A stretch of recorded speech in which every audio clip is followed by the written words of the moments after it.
we are discuss about branches of geography.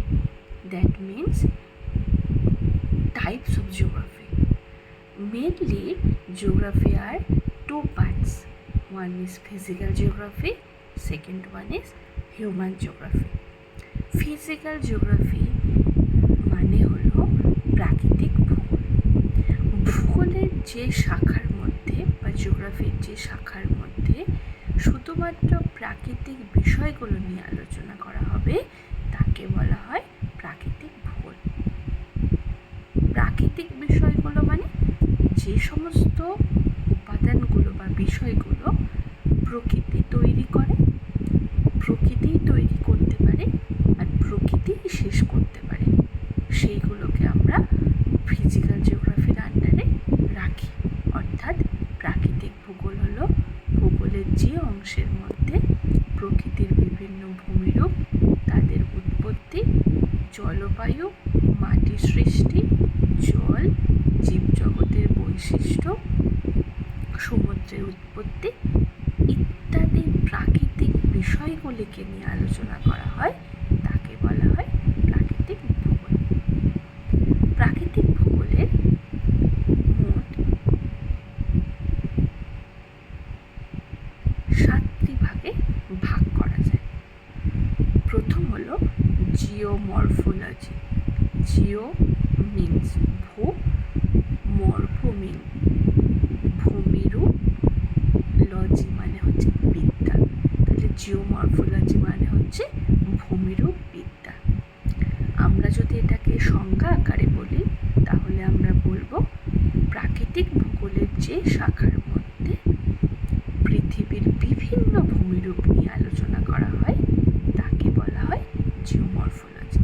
পৃথিবীর মধ্যে বিভিন্ন ভূমিরূপ বলতে আমরা পর্বতের উৎপত্তি, মালভূমির উৎপত্তি, সমভূমির উৎপত্তি, এই সমস্ত যে ভূমিরূপগুলো নিয়ে আলোচনা করা হয়ে থাকে তাদেরকে আমরা জিওমরফোলজি বলে থাকি। ক্লাইমেটোলজি, আমরা বুঝতেই পারছি ক্লাইমেট মানে হচ্ছে জলবায়ু আর লজি মানে হচ্ছে বিদ্যা। মানে প্রাকৃতিক ভূগোলের যে শাখায় জলবায়ু উপাদানগুলো অর্থাৎ উষ্ণতা, বৃষ্টিপাতের পরিমাণ, আকাশে মেঘের অবস্থা, বায়ুর আর্দ্রতা, মেঘের প্রকারভেদ, বৃষ্টিপাতের প্রকারভেদ ইত্যাদি নিয়ে আলোচনা করে থাকি, তাদেরকে বলা হয়ে থাকে ক্লাইমেটোলজি। দেন হাইড্রোলজি। হাইড্রোলজি মিনস হচ্ছে জলবিদ্যা, অর্থাৎ পৃথিবীতে কিভাবে জলের উৎপত্তি, পৃথিবীতে কত পরিমাণ মিষ্টি জল রয়েছে, কত পরিমাণ জল রয়েছে, কত পরিমাণ জল ভৌমজল হিসাবে রয়েছে, আমরা কত পরিমাণ জল ব্যবহার করতে পারি, অ্যাকুইফার কি, অ্যাকুইডাক্ট কি, অ্যাকুইফিউজ কি, অনুস্রাবণ কি, ভূপৃষ্ঠ প্রবাহ কি, এই সমস্ত নিয়ে আলোচনা করে থাকি, তাকে বলা হয়ে থাকে হাইড্রোলজি। দেন ওশানোগ্রাফি।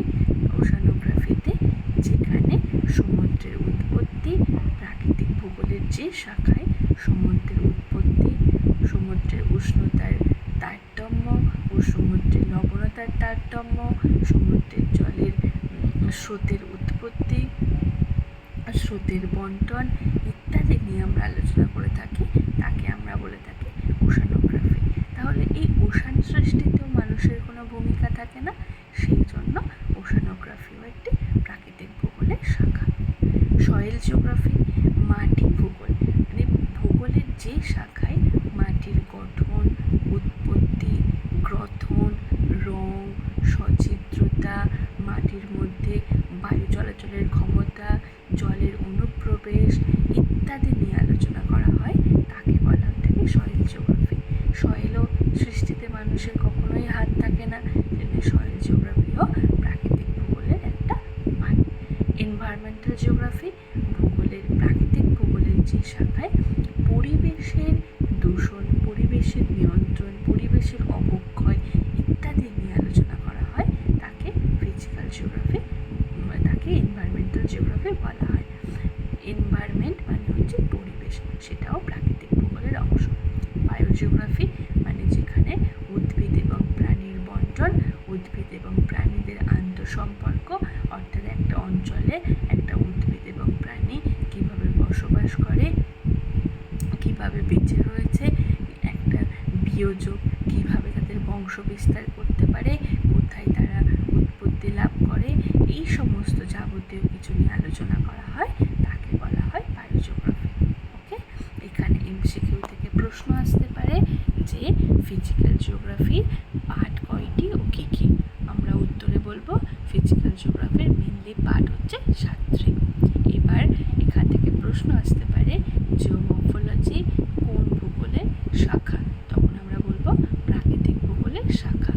আবার প্রশ্ন আসতে পারে সয়েল জিওগ্রাফিতে আমরা কী কী নিয়ে আলোচনা করি, তখন বলতে হবে মাটির উৎপত্তি, মাটির গঠন ইত্যাদি। মানে প্রত্যেকটা ব্রাঞ্চেস থেকে একটা করে নাম দিয়ে হয়তো কোন ব্রাঞ্চেসের অন্তর্গত বা ওই ব্রাঞ্চটা প্রাকৃতিক ভূগোলের বিষয়বস্তু কিনা সেইগুলো নিয়ে আলোচনা করা হয়। ঠিক আছে, এইগুলোই এমসিকিউতে প্রশ্ন আসবে। আজকে তাহলে এই পর্যন্ত। নেক্সট ভিডিওতে আমরা হিউম্যান জিওগ্রাফির পার্টটা পড়ব।